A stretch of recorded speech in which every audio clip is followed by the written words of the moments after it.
ശബരിമല സ്വർണ്ണക്കവർച്ച കേസിൽ ഒന്നാം പ്രതിയായ ഉണ്ണികൃഷ്ണൻ പോറ്റിയുടെ കസ്റ്റഡി കാലാവധി ഇന്ന് അവസാനിക്കുകയാണ്. പ്രതിയെ റാന്നി കോടതിയിൽ ഹാജരാക്കും.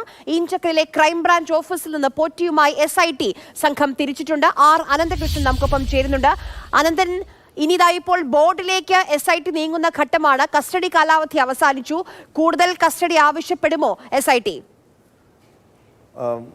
ആര്യ, ഈ ശബരിമല സ്വർണ്ണക്കൊള്ളയുമായി ബന്ധപ്പെട്ട് ദ്വാരപാലക ശില്പങ്ങളിലെ കവചങ്ങളിലെ സ്വർണം തട്ടിയെടുത്തതുമായി ബന്ധപ്പെട്ട FIR, ആ FIRലുള്ള കേസിലാണ് ഉണ്ണികൃഷ്ണൻ പോറ്റിയുടെ അറസ്റ്റ് നേരത്തെ രേഖപ്പെടുത്തുകയും 14 ദിവസം കസ്റ്റഡി കോടതി അനുവദിക്കുകയും ചെയ്തത്. ആ കസ്റ്റഡി കാലാവധിയാണ് ഇന്ന് പൂർത്തിയാകുന്നത്. ഈ കസ്റ്റഡി കാലാവധിയിൽ ഉണ്ണികൃഷ്ണൻ പോറ്റിയെ വിശദമായി ചോദ്യം ചെയ്തിട്ടുണ്ട്, തെളിവെടുപ്പ് നടത്തിയിട്ടുണ്ട്. നഷ്ടപ്പെട്ടു എന്ന് കരുതിയ സ്വർണ്ണത്തിൽ ഒരു ഭാഗമെന്ന് അവകാശപ്പെടുന്ന ഉരുപ്പടികൾ വീണ്ടെടുക്കുകയും ചെയ്തിട്ടുണ്ട്. അത് കോടതിയിൽ സമർപ്പിക്കുകയും ചെയ്തിട്ടുണ്ട്. ഇന്നിപ്പോൾ 14 ദിവസത്തെ ചോദ്യം ചെയ്യലിന് ശേഷം ഉണ്ണികൃഷ്ണൻ പോറ്റിയെ അല്പസമയത്തിനകം റാന്നി കോടതിയിൽ ഹാജരാക്കും.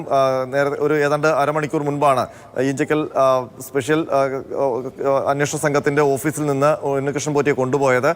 ജനറൽ ആശുപത്രിയിൽ വൈദ്യപരിശോധന നടത്തി. ഇനി അറിയാനുള്ളത് ഈ രണ്ടാമത്തെ FIR, അതായത് വാതിലും കട്ടളപ്പടിയും തട്ടിയെടുത്തു എന്നുള്ള കേസിൽ കൂടി ഇയാളുടെ അറസ്റ്റ് രേഖപ്പെടുത്തിയിട്ടുണ്ടാകുമോ എന്നുള്ളതാണ്. അതിൽ വീണ്ടും കസ്റ്റഡി ആവശ്യപ്പെടാനുള്ള സാധ്യതയുണ്ട് എന്നാണ് അന്വേഷണ സംഘം നേരത്തെ വ്യക്തമാക്കിയിരുന്നത്.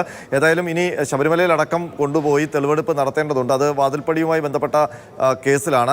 അപ്പോൾ ഇന്നിപ്പോൾ ഒരു പക്ഷേ ഈ ഉണ്ണികൃഷ്ണൻ പോറ്റിയെ റിമാൻഡ് ചെയ്യും. പിന്നീട് രണ്ടാമത്തെ കേസിൽ അറസ്റ്റ് രേഖപ്പെടുത്തിയ ശേഷമായിരിക്കും കസ്റ്റഡി ആവശ്യപ്പെടുക. അതിനൊപ്പം തന്നെ മുരാരി ബാബുവിന്റെ ചോദ്യം ചെയ്യൽ ഇപ്പോഴും തുടരുന്നുണ്ട്. ആര്യ, ശരി. അനന്തകൃഷ്ണനാണ് വിവരങ്ങൾ നൽകിയത്.